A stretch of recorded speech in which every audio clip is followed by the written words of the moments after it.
Good evening and welcome to Economics Unbound. Hello Nana and dear viewer. Tonight we tackle the economics of food. We deal with the supply and demand issues in the food market.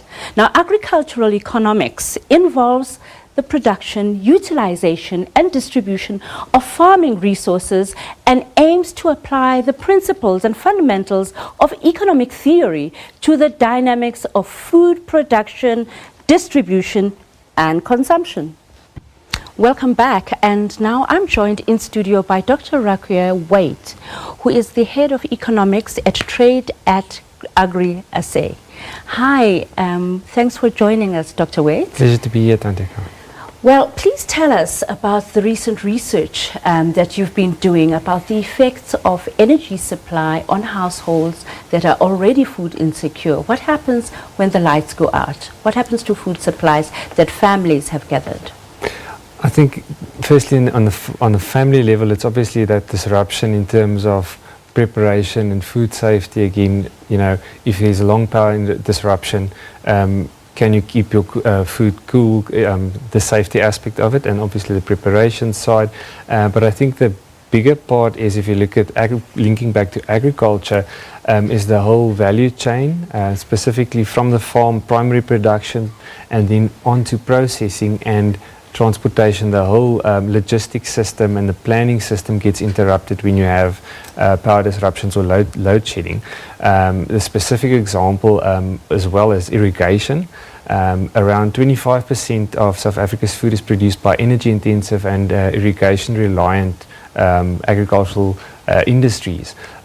So a specific example again there is planning of irrigation, scheduling, and having load shedding on your farm. So just tell me simply, you know, when you see those huge irrigation machines wetting all those and irrigating and watering all those huge plants across the countryside, what happens?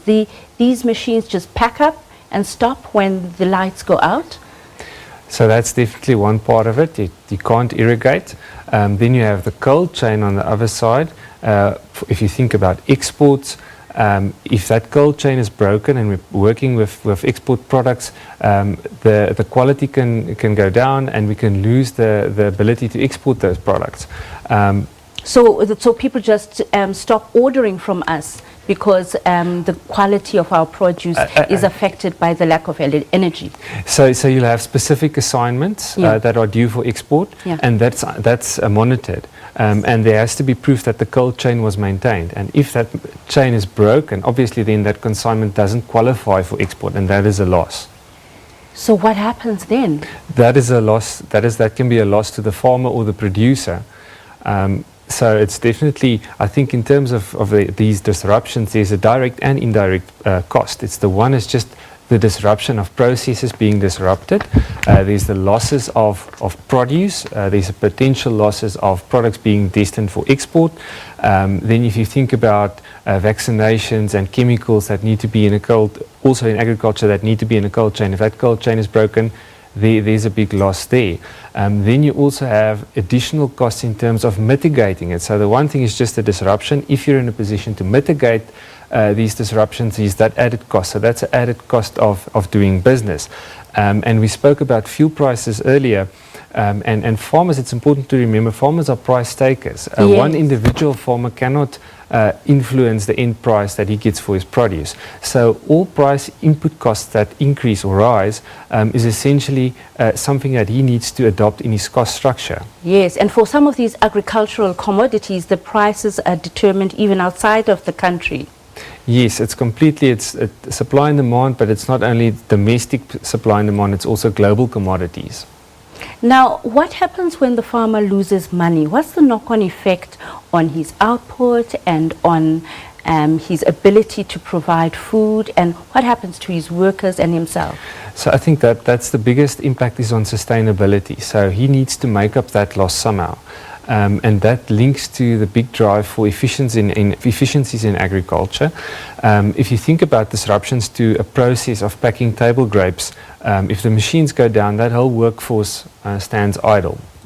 So that's not productive. So it's on the farmer side, there's financial losses. But if you think broader in terms of the economy, if we look at the GDP figures of last year, when we also had these incidences of load shedding, there was a decline in GDP, and it was a big part of the reason was these disruptions caused by load shedding, where the economy just stops.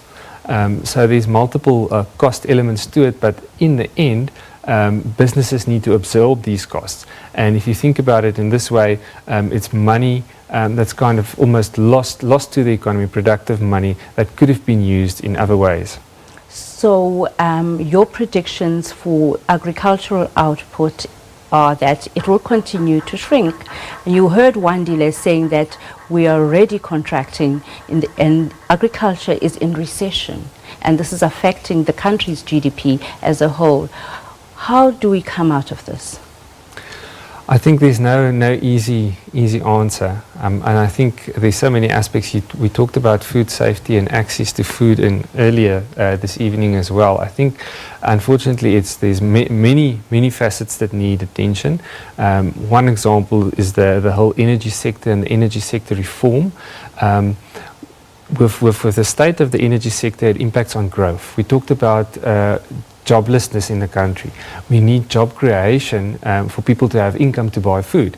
And all of these things are linked. So we need an energy sector that can support economic growth. We need job creating growth, as Wandile spoke about, the agricultural opportunities. So all of these things need to be working together.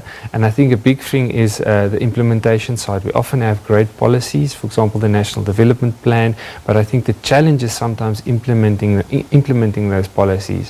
And it's definitely, we need this whole value chain approach within agriculture, but also if we look at the rest of the economy. Now let's bring it down to the household level.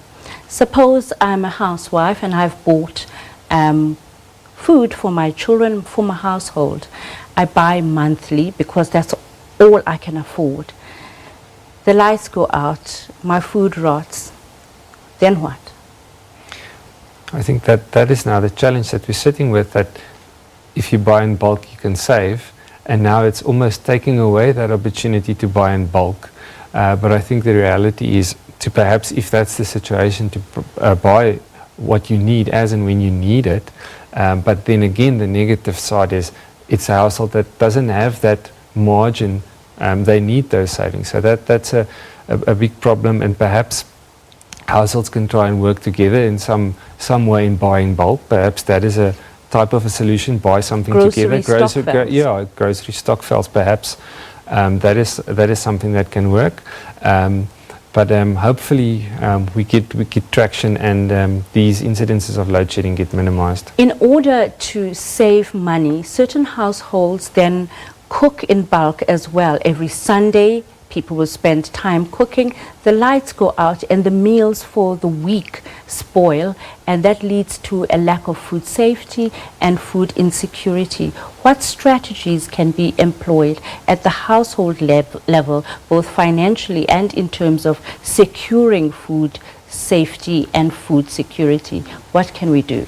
I think the big element there is communication, and we've also mentioned it in terms of farmers and agriculture, and it's the same thing applies to households, is communication of when these disruptions will take place. So at least if you know there's a load shedding schedule looming, perhaps adjust your normal routine to try and work around that. I think that is the best alternative at this stage, is try and obviously get access to the information, but that's also why it's so important for the whole information campaign from Eskom side, and I think they are really trying to improve on that. Now, how does the perfect storm in the agricultural sector affect food retailers? We can see that some of the big retailers are currently suffering. I mean, Massmart, even Woolies is suffering. So how does it affect them? How does it translate? Can you explain to the viewers out there at home, how does this happen? How do these two relate? So I think perhaps there's two sides, and the most prominent side is the consumer side, where if you look at just the state of the economy, consumers are under pressure. Thankfully, we saw interest rates coming, the repo rate coming down today, but consumers are under pressure, and they have to cut on the expenditure. So I think that's the that's the channel through which the retailers are feeling the pinch, perhaps, in terms of food sales, is where people are trying to save. But then obviously you have the other side of as well, but the consumer side is the main element. Now, farmers, we've heard a lot of tragic stories that farmers are killing themselves out there out of sheer frustration. The agricultural and the productive capacity of the land in many parts has been challenged by drought, and foot and mouth disease is gnawing through some of the animals. What can farmers do to survive in this climate? What can be done at the micro level? I think there's a distinction again between the type of activity. So if it's livestock farming, to some extent there's some mechanism of helping them. There are within organized agriculture and civil society organizations trying to help and provide feed for those farmers. I once spoke to a farmer where he was actually feeding his sheep potatoes just to keep them alive. So there's one mechanism where you can help them in that instance, or they could sell their flock. That's the type of mechanism, and then rebuild when conditions improve. But if it's a grain farmer or someone with horticulture, or for example citrus trees, if you have speaking to oranges and citrus, if there's a drought and that really is impacts on the quality of the trees and your potential harvests, it takes a lot of time to recover. On average, a generalization, it can take up to 3 years to recover from a drought. So it's much harder. You can't give a tree feed. If there's no water, the tree will eventually die. So that is some of the challenges in some of the subsectors. And then I think, so there's the practical side, trying to help farmers in that type of way. I think other mechanisms are examples of drought insurance. There is a lot of work going on looking at how government and private sector can collaborate for farmers to get some type of drought insurance and harvest insurance. So those are the types of mechanisms. But I think also just moral support amongst farmers, supporting each other, or if there's a neighbor that's really struggling, trying to help them, because there is a big human element. This is their livelihood, and that's, if you're a farmer, your heart is in it. Now, speak to us about state intervention at two levels, at the provincial level and at the national level. What is possible? So I think the National Disaster Management Centre is one entity of the government, and then obviously the provincial level.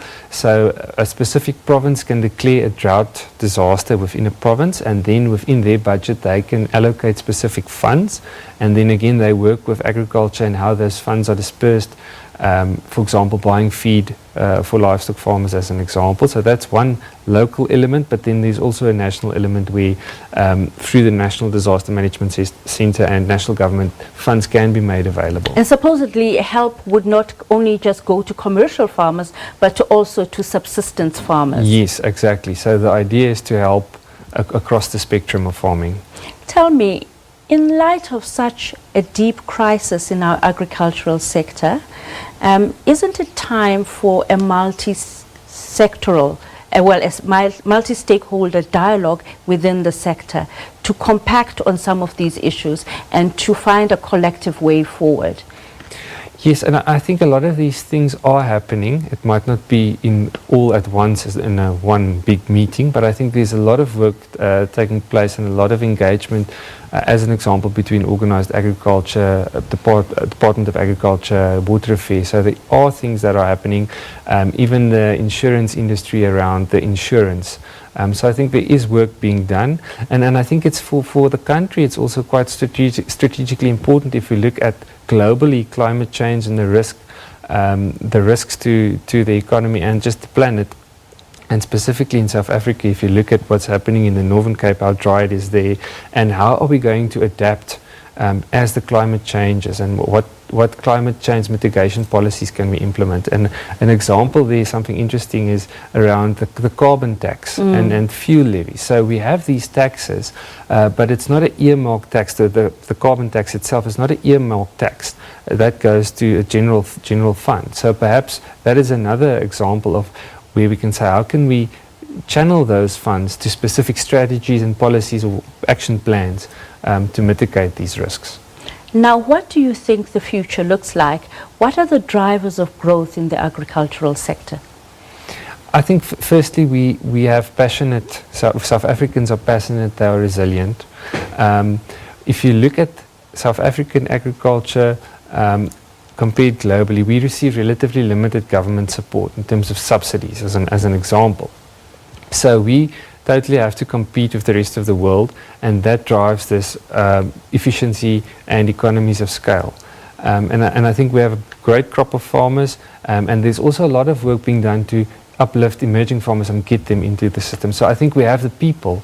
We must just get everyone the opportunity. And we should unite to solve the problem. Yes. Well, that's where we have to end it for tonight. Good night.